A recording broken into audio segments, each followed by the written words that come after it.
이번 주에 구글은 2026년의 안드로이드가 어떤 모습일지 보여주는 행사를 열었습니다. 아이폰 사용자라면 주목하세요. 애플이 인공지능 경쟁에서 훨씬 더 뒤처질 위험에 처해 있기 때문입니다. 새로운 기능 중 하나는 여러분의 아이폰에 직접적인 영향을 미칠 것입니다. 오늘은 구글이 발표한 주요 내용들과 왜 각각의 기능이 애플의 경고가 되는지 살펴보겠습니다. 구글은 보여주었습니다. 솔직히 소름 돋을 정도로 똑똑한 새로운 자동 완성 시스템을요.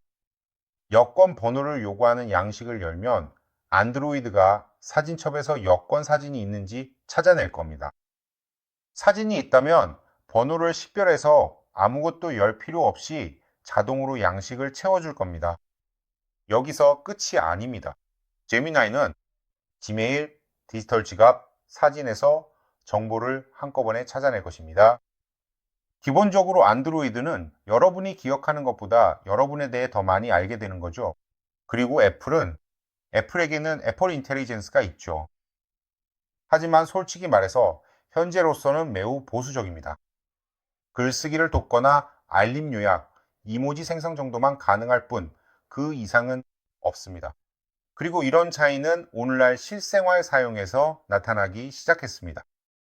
두 번째 소식은 스마트 인한스라는 사진 보정 도구입니다. 제미나이에 아무 사진이나 넣으면 더 세밀하고 선명하며 훨씬 밝게 사진을 재구성해 줍니다. 여기서 구글 발표 중에 제 눈길을 끌었던 몇 가지 점을 짚고 넘어가야겠네요. 저는 결과물이 마음에 들지 않았습니다. 사진들이 실제 사진이 아니라 인공지능이 만들어낸 이미지처럼 보였거든요. 너무 선명하고 평면적인 일러스트 같아서 질감이나 그림자도 없고 입체감이 느껴지는 사진처럼 보이지 않습니다. 참 아이러니하죠. 애플은 수년 동안 아이폰 사진을 과하게 보정한다는 비판을 받아왔습니다. 그런데 이제는 구글이 직접 그러고 있네요.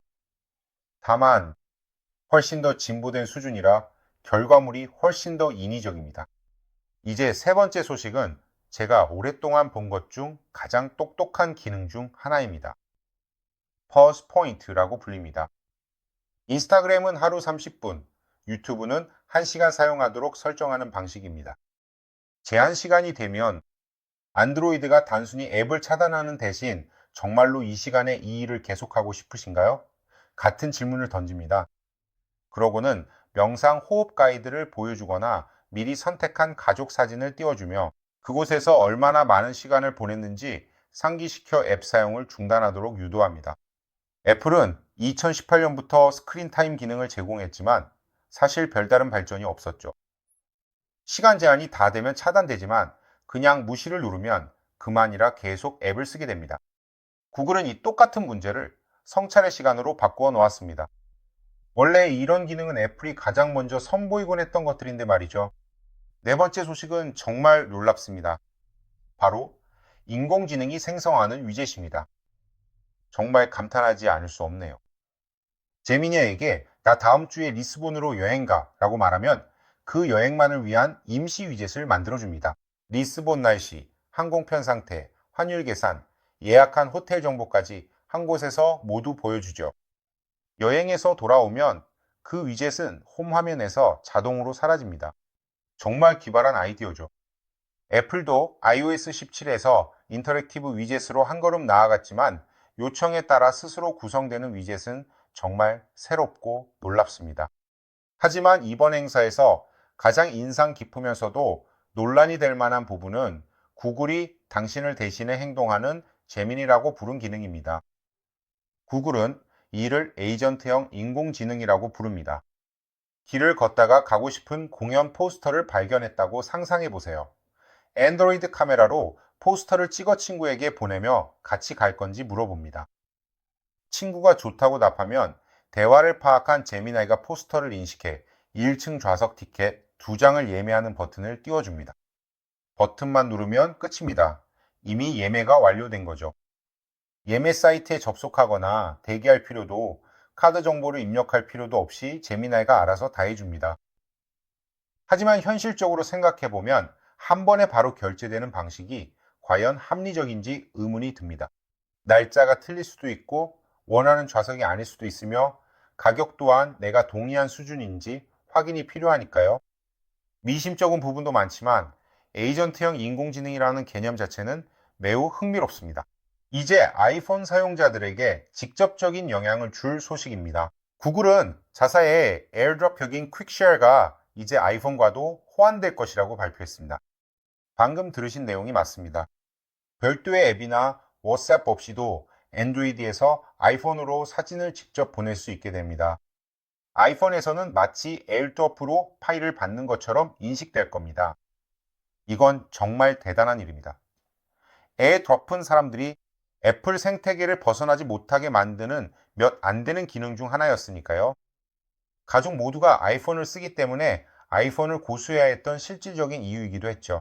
안드로이드 사용자라면 방금 찍은 사진을 공유할 수 없었을 겁니다.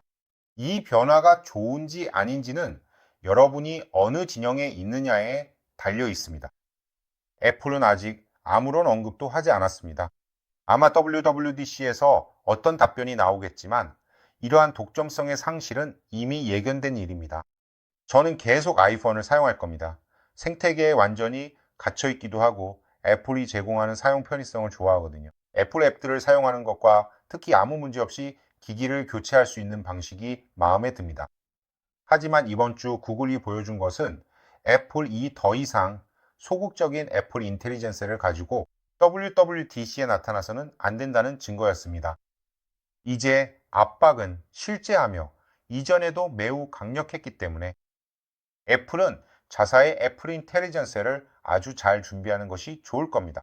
제미니가 지원하는 이 기술로 안드로이드가 해온 것들에 대응할 수 있어야 합니다. 이것은 의심할 여지 없이 질문을 던지게 하는데요. 댓글로 여러분의 생각을 남겨주세요.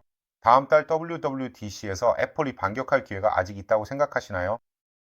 아니면 구글이 방금 모바일 인공지능의 향후 10년을 정의해버린 걸까요? 제 생각은 이미 말씀드렸지만 여러분의 의견이 궁금합니다. 아래 댓글 창에 의견을 남겨주세요. 그리고 이 영상의 끝까지 보셨다면 댓글에 적어주실 단어를 하나 드릴게요.